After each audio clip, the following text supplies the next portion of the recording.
The shift really started to happen when social media took off and people were watching regular people that they could relate to. You know, Sally sometime up the street doing her makeup look or picking her outfit of the week, and people were like, I'm into that, you know, I can relate to this. Then social media platforms, you know, they blew up. So we've got regular relatable celebrity, and then we've got, but are they relatable? And then we've got celebrity. Social media has really been the game changer. It is a trip. I know.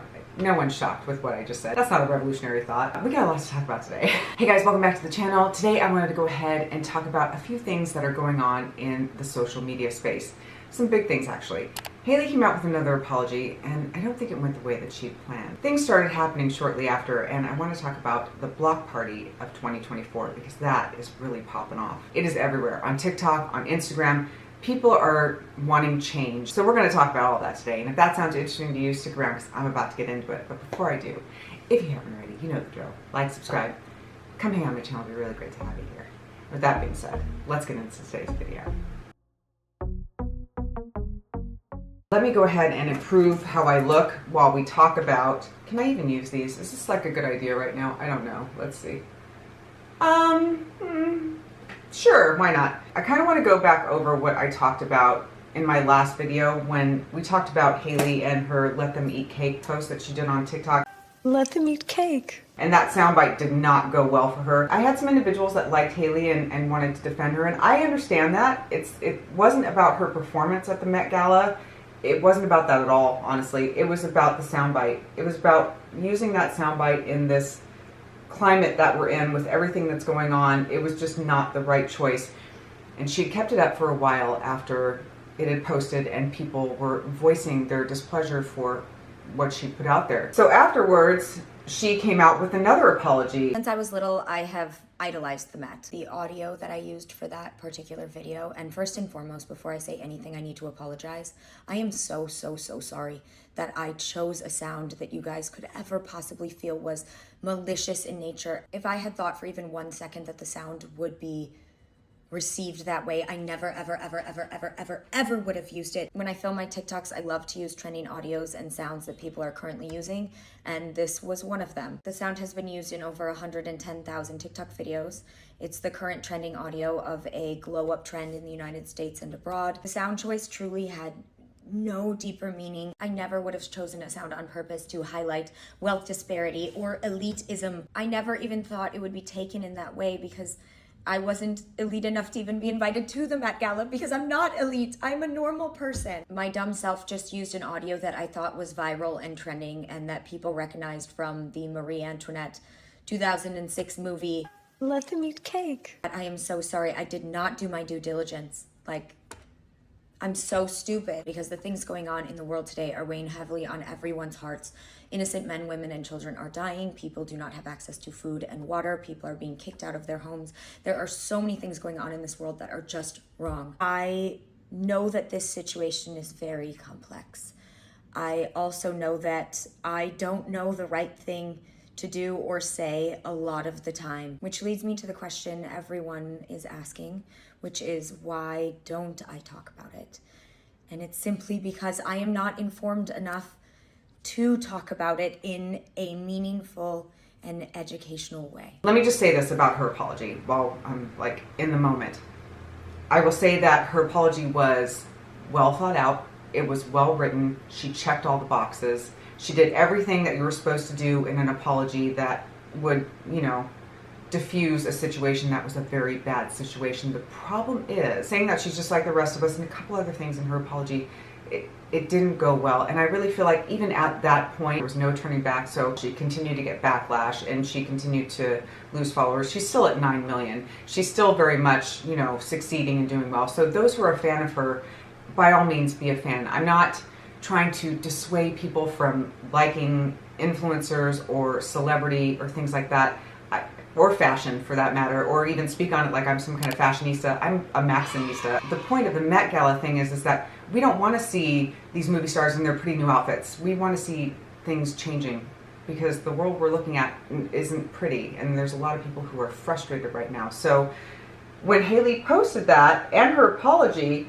and people, were not as well receiving of said apology, That was the beginning of the celebrity block of 2024. If you don't know what the block party is, it's people who are on all platforms of social media starting to block celebrity. I can't believe that I never even considered the idea of blocking celebrities, because doing so all day today has been the most cathartic experience that I've had on social media in such a long time. Like, I've probably blocked close to like 70 celebrities and businesses, and let me tell you, it has been a joy. Thank you to artists like The Weeknd, Mother, India Moore, Hosier, Mark Ruffalo, SZA, Billie Eilish, and so many more. It isn't hard to use your platform for something that isn't just about selling us products, and it isn't hard to put your money where your mouth is. People are protesting, so they're blocking these celebrities because they're tired of seeing the elitism, they're tired of seeing the privilege.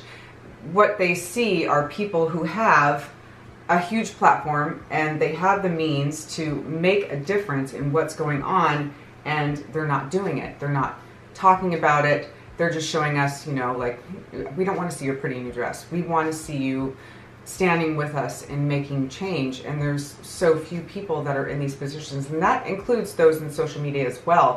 First and foremost, you have like 25,000 followers, and that's a decent amount of followers. So I'd highly suggest you sign up for our project, Pass the Hat. You can go right to my link tree. It's a forum. You symbolically adopt a family from Palestine and raise money for them so they have enough to cross the border into Egypt into safety. But now I'll address your comments. So that's not her responsibility. Shrug. And let me be as clear as I can be, because I feel like I've said this 100 times, but I'm going to say it. It is not her job. It is not her responsibility.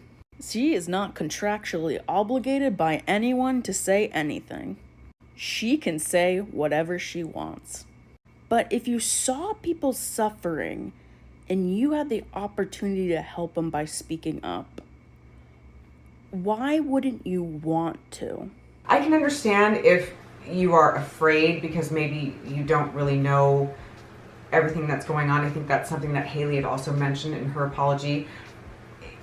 There's a way by just clicking on social media to have, maybe, and I'm not the most well-versed either, I admit it, I'm not a poli-sci major. I don't know everything about politics. I don't know everything about everything. I mean, I'm not a genius, but I can say that you can hop online, you can watch the news.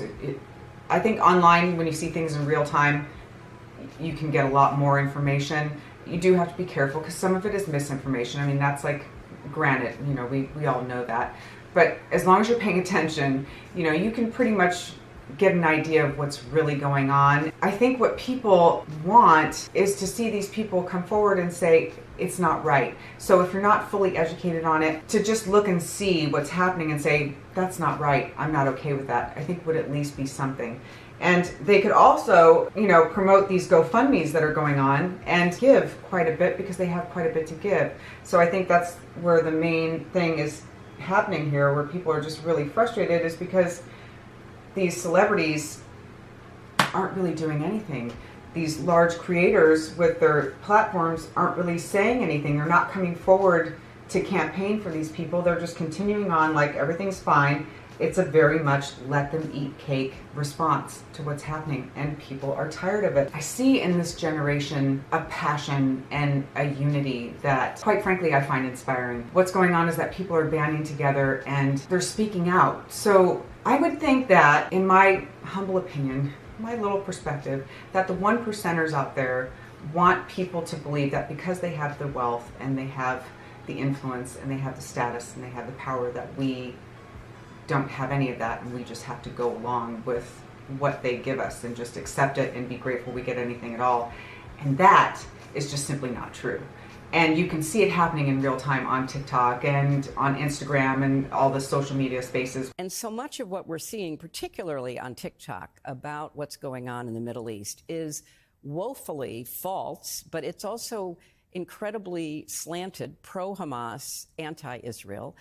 And it is, not any place where anyone should go to get information about complex matters like what is going on there. We're should they go then, Hill?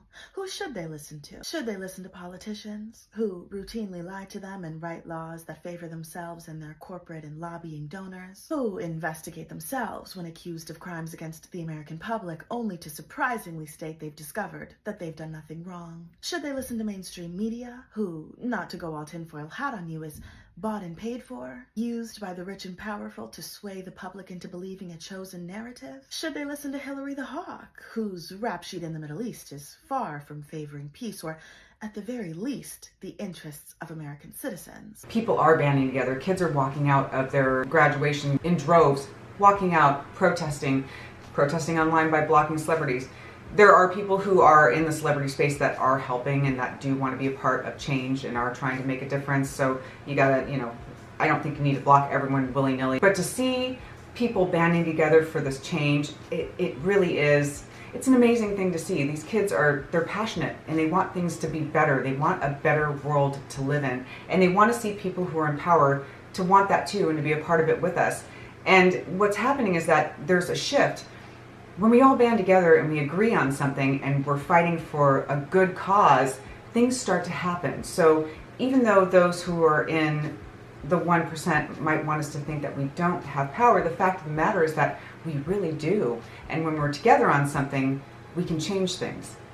Just look at Kellogg's. I mean, their stuff is still on sale. I'm inspired by it. I gotta be honest. I'm watching these kids, speak about how they feel when they see, celebrity and people out there flexing their wealth and how they see what's going on in the world, and they want things to get better. And I love to see it. It's impressive. I'm Gen X, and we're like, just survive, and we're all in this alone, basically, is the generation that I come from. And that doesn't mean that I don't care. I do care. It was a different time growing up, and you weren't allowed to have feelings and that kind of thing. It was a whole different way of being raised in this world. So to see the younger people coming forward and really wanting to champion for these causes, it's like a breath of fresh air. So I am standing with those who want positive change. I'm not going to tell you to like or dislike. You're going to do what you want to do anyway. It's your life that you're living, and I have no control over what it is you choose to do. I don't have that kind of power. But I will say that when we all band together and we want to see positive things, let me say again, things do happen. I may not be the most educated person. I may not be the political major.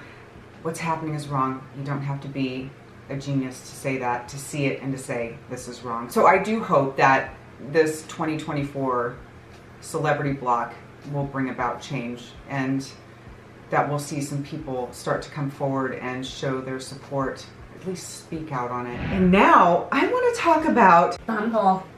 Bumble has also been blocked. Now, this is something I came across the other night, and I'm shocked. Bumble paid for these.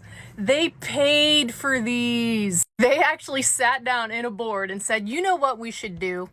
We should acknowledge not the problem as to why women are choosing not to sleep with men, but let's just gaslight them and make them think it's their fault. Women are commodified on their app. They're making money by women being on their app. And guess what? Their app is flooded with men right now. You know how I know?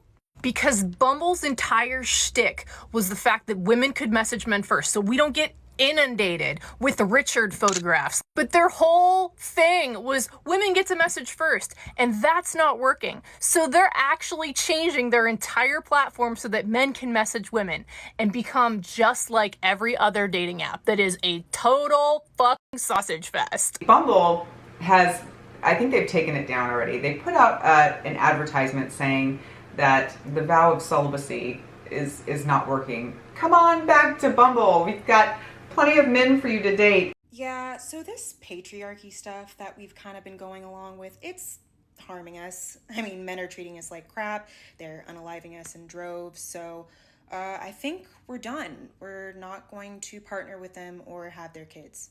Oh, wow. Okay, so you're just going to throw away your divine purpose of serving me and my kids? Well, then screw you.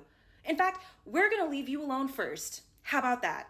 Okay, but do you promise? Yes, we promise we're gonna leave you alone. You know what? Have fun cleaning up your cat litter. Ladies, I hate to be the bearer of bad news, but some of y'all are gonna have to settle. I mean, you have to. We have got to cut it out with all these gender wars. Women are on strike. They've taken themselves out of the dating scene. They've taken themselves out of the equation. They're tired of men saying that they're not giving enough or doing enough. They're not, catering to them enough. The whole drizzle thing where, they want the girls to give them whatever they want. And women are saying, well, if we're doing everything wrong and we just can't give enough or do enough, then we're just going to not do anything at all. And so they're getting off these dating sites and they're deciding to be single and hang out with their friends, and they find that they're happier. They're not into the matriarchy where, they don't want to follow the rules and regulations that the past generations have. Listen, I get it. And I get it. It's got to be crazy. And so there's a lot of conflict going on. Boys and girls are fighting, and Bumble has decided to go ahead and give their opinion by saying, hey, that's not going to work for you. Come on back. And women are pissed. Bumble is removing celibacy billboards after backlash. I'm shocked. This was printed 35 minutes ago in Ad Age, by the way. So Bumble has since then taken down that advertisement because they realized that the only people that are on their site right now basically are men, and that, or maybe, I guess, the pick-me's, that I suppose that could happen too. We all want to have connection and have that kind of experience. I think that's something that it's totally natural, completely normal, but girls are fed up and they want to be respected. They want someone in their life that cares about them and sees them as a valid, strong, important individual. They're worth having around for more than just specific things. They want respect and they want to be treated right. Just seeing this unfold and how these big companies are just like, they're really stepping in it. It just kind of blows my mind. Who thought that was a good idea? I feel like that's where my mind goes. Who was sitting in the boardroom and was like, I have an idea. I know what's going to bring girls back to our dating sites. And then this. So I would really like to see these companies do better. I would like to see, a change in that area too. And I feel like, again, this is the generation that is all about, making things happen. This is the finished look. A little bit of lip gloss, I think, is the piece de resistance. Is that I don't even know, but this is it. And I think that it's not really about the makeup look, at least not today. We're going to give it a pass because I wanted to sit down and talk to you guys about, what's really important, and that's this movement that's going on right now, because it's amazing to see people wanting to, just come together and see things improve for a better world for everyone. I'm just so impressed by it. It's an amazing thing. So I wanted to go ahead and talk to you guys and get your opinion on it. Appreciative of the last video you guys came around and watched and, join the conversation. And even though not everyone agreed with me, I didn't expect everyone to agree, but just having the conversation, just talking about it, I think is a step in the right direction. So yeah, anyway, this is the finished look, and you've all been updated. Let's go ahead and talk about it. And yeah, that's going to do it for me today, guys. Thank you so much for sticking around and watching. As always, I really do appreciate it, and I will catch you all in the next one. Bye.